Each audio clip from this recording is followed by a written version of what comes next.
13-14 প্রোডাক্টটা খাচ্ছি, খুব সুস্থ লাগছে আমাকেও আর ভালো লাগছে। আর একটা উপকার আমি পেয়েছি, সেটা হচ্ছে যে হাঁটুটা আমার ব্যথা করতেছে। হ্যাঁ, হাঁটু ব্যথাটা মাঝে মধ্যে হয়, কিন্তু মাঝে মধ্যে কিন্তু ভালো হয়ে যায়, কমপ্লিটলি হয়নি, কমপ্লিটলি হয়নি, কিন্তু ব্যথাটা কিন্তু আমার আমি আরাম পাচ্ছি, কিন্তু বুঝতে পারছি আর প্রোডাক্টটা খাওয়ার পরে কিন্তু খুব আরাম আছে।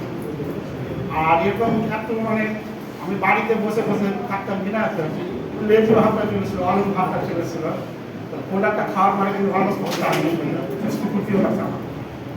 তারপরে আমার একটা সহযোগী তাকে রুমা বসা, ওনার একটু শ্বাসকষ্টের প্রবলেম ছিলেন, আমাদের সহযোগিতাতে প্রোডাক্টটা খাচ্ছিল। তারপরে উনি কি করলেন, রাত্রে প্রোডাক্টটা মানে খেয়েছিল, প্রোডাক্টটা খাওয়ার নিয়ে হলো সকালে, কিন্তু ভুলবশত রাত্রে খেয়ে গেছিল।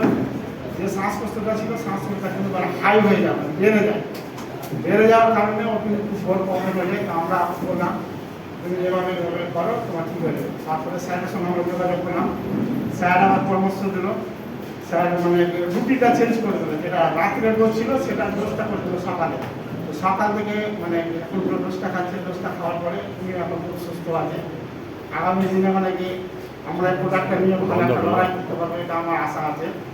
আর যতজন আমরা রয়্যালটি অ্যাচিভমেন্ট আছি, গত মাসে তো আমরা মানে অল্প সময়ের মধ্যে 10 থেকে 11 দিনের মধ্যে আমরা 9 জন অ্যাচিভমেন্ট হয়েছি। এ মাসে আমার টার্গেট আছে যতজন আমরা মেম্বার হয়েছি 70 জন যেন সামনের মাসের লিস্টে আমাদের সবার নাম ওটা না, এটা বন্ধ করে দাও, বন্ধ করে দাও। সবাই যেন আমার রয়্যালটি অ্যাচিভমেন্ট করে সাইডে আমরা প্রমাণ করে দিতে পারি যেন আমরা বাংলার জন্য ব্যবসা করি। লাইন চলে আছে।